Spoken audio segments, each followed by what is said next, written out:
नमस्कार दोस्तों, हर हर महादेव, जय श्री राम। ट्विटर पर दो हैशटैग्स ट्रेंड किए जा रहे हैं, मन की बकवास और मोदी जॉब दो। इन हैशटैग्स को ट्रेंड करने के पीछे दो ग्रुप्स हैं। एक वो बच्चे जो सालों से गवर्नमेंट एग्जाम्स की प्रिपरेशन करते हैं, उसकी तैयारी करते हैं और गवर्नमेंट एग्जाम कंडक्ट करने वाली संस्थाओं के ढीले रवैये की वजह से परेशानी झेल रहे हैं।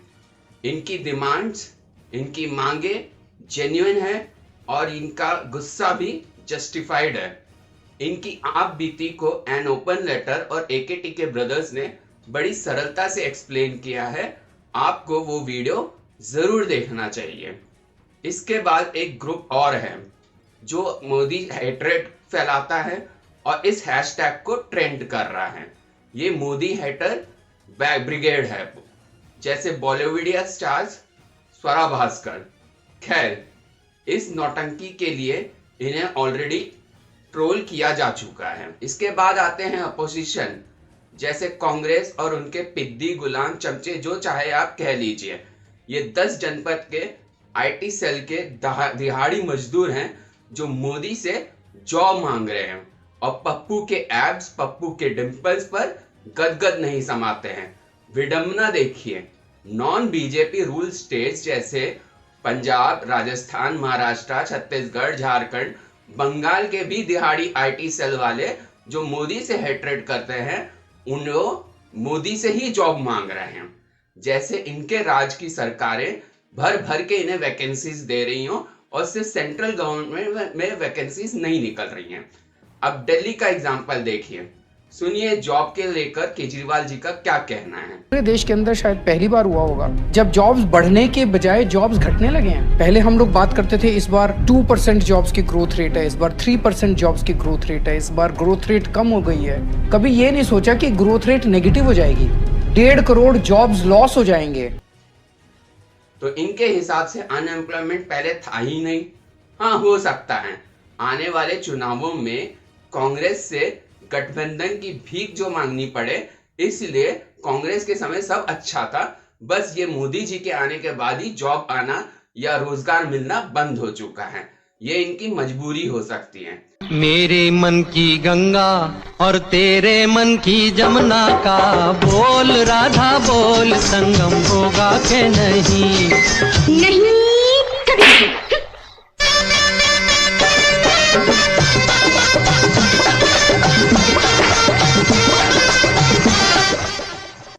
मैं किसी भी हद तक जाने को तैयार हूं मोदी और अमित शाह को हराने के लिए। आज अगर मेरे को ये लगता ना कि भाई कांग्रेस जीत जाएगी, 7 सीटें हम कांग्रेस को दे देते, भाई तुम लड़ लो, हम नहीं लड़ते।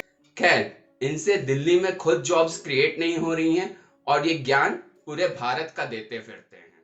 दोस्तों, अब बात करते हैं हिंदुस्तान में आखिर जॉब्स की इतनी प्रॉब्लम्स हैं क्यों। पहला और सबसे बड़ा कारण है ओवर पॉपुलेशन। देखते ही देखते हमारा देश 140 करोड़ का हो गया। रिसोर्सेस कम है, जॉब्स कम है, बस सबको 3-3, 4-4 बच्चे पैदा करने हैं। हर बच्चे की अच्छी पढ़ाई नहीं हो पाती और एक्सपेक्टेशंस हैं कि सरकारी नौकरी लग जाए।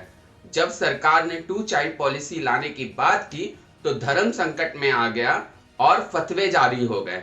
लेकिन बच्चे पैदा करते जा रहे हैं और सरकार पर उंगली उठा रहे हैं कि सरकार जॉब्स नहीं दे रही है। अगला कारण है इसका हमारे देश का चरमराया हुआ एजुकेशन सिस्टम। गांव, खेड़े, यहां तक कि शहरों तक में भी सरकारी स्कूलों में जो पढ़ाई हो रही है वो इतनी बेकार है कि उसके बाद कॉम्पिटिटिव एग्जाम्स देना बहुत मुश्किल हो जाता है बच्चों के लिए। इसमें क्या स्तर है ये किसी से आज तक छिपा नहीं है। पास कर देने के लक्ष्य से ही बच्चों को पास कर दिया जाता है, चीटिंग कराई जाती है, क्योंकि राज्य सरकारों को ढोल पीटना है कि देखो उनके यहाँ कितना अच्छा रिजल्ट आया है, उनके यहाँ की एजुकेशन सिस्टम कितनी अच्छी हो गई है। कुछ नहीं बचता तो ग्रेजुएशन के बाद पीएचडी तक किसी भी आलतू फालतू यूनिवर्सिटी से करा दिया जाता है। इंजीनियरिंग कॉलेज तो हमारे देश में हर गली नुक्कड़ पर बुरी तरह से खोल रखे हैं। उनमें पढ़ाई का क्या स्तर है ये भी किसी से नहीं छिपा है। पिछले कुछ सालों में एजुकेशन सिस्टम्स में रिफॉर्म्स जरूर आए हैं, पर स्किल डेवलपमेंट के नाम पर आज भी हमारा देश बहुत पीछे है। Skill development is directly proportional to higher IQ level. किसी भी प्रॉब्लम को किस तेजी से और किस तरीके से रिएक्ट किया जाए, ये स्किल डेवलपमेंट में बताया जाता है। स्किल डेवलपमेंट इस चीज को बूस्ट करता है और इसमें हमारा एजुकेशन सिस्टम बहुत लैग कर रहा है आज की डेट में। यूं ही नहीं, सरकारी नौकरी या प्राइवेट कंपनीज भी written aptitude, GD, technical, non technical interviews रखती हैं। रट्टू तोता तो बनते जाओगे, पर जब एग्जाम्स की बात आएगी तो उन्हें पास कर पाना बहुत मुश्किल है। तुम्हारी कोई मदद उसमें नहीं मिलेगी। और जो समझदार हैं वो स्किल डेवलप कर नौकरियां आराम से ग्रैब कर लेते हैं। तीसरी बड़ी समस्या इस देश की है लोगों की mentality.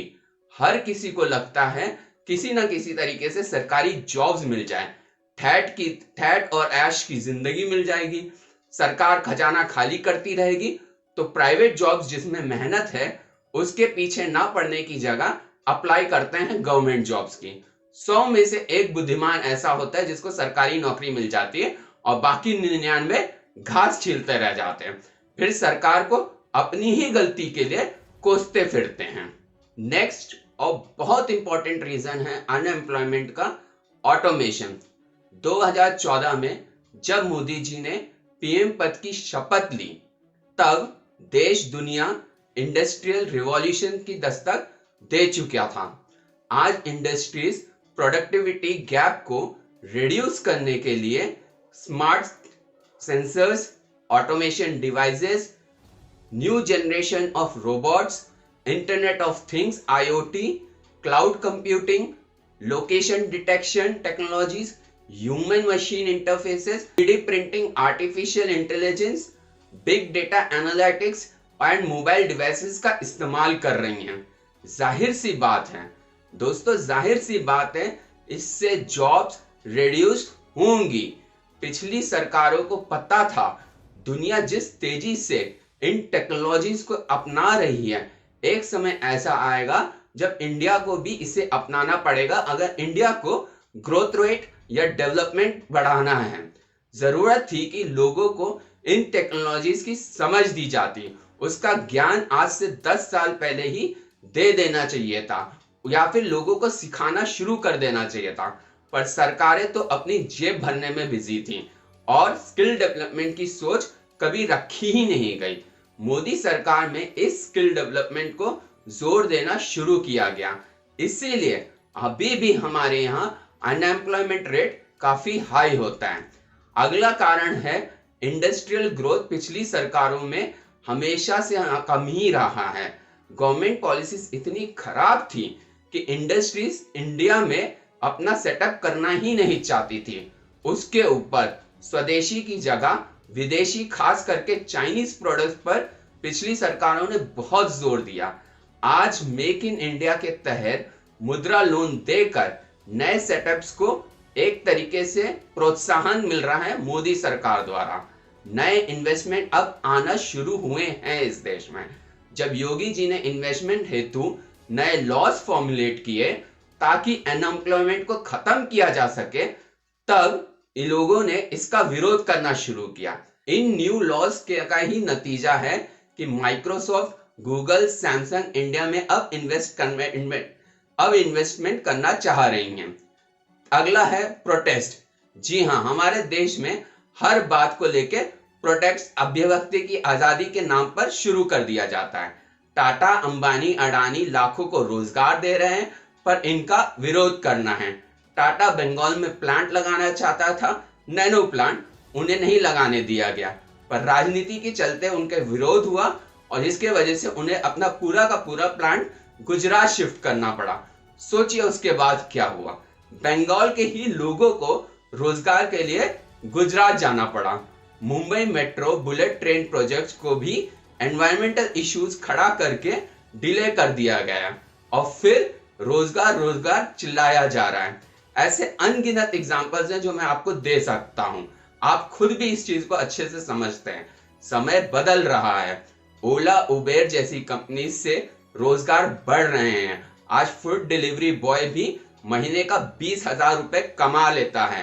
Road rail network expansion से रोजगार थोड़ा बढ़ा है।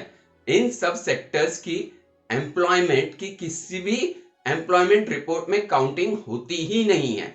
इसलिए हमारे देश में दिखा दिया जाता है कि बेरोजगारी बहुत हद तक ज्यादा है।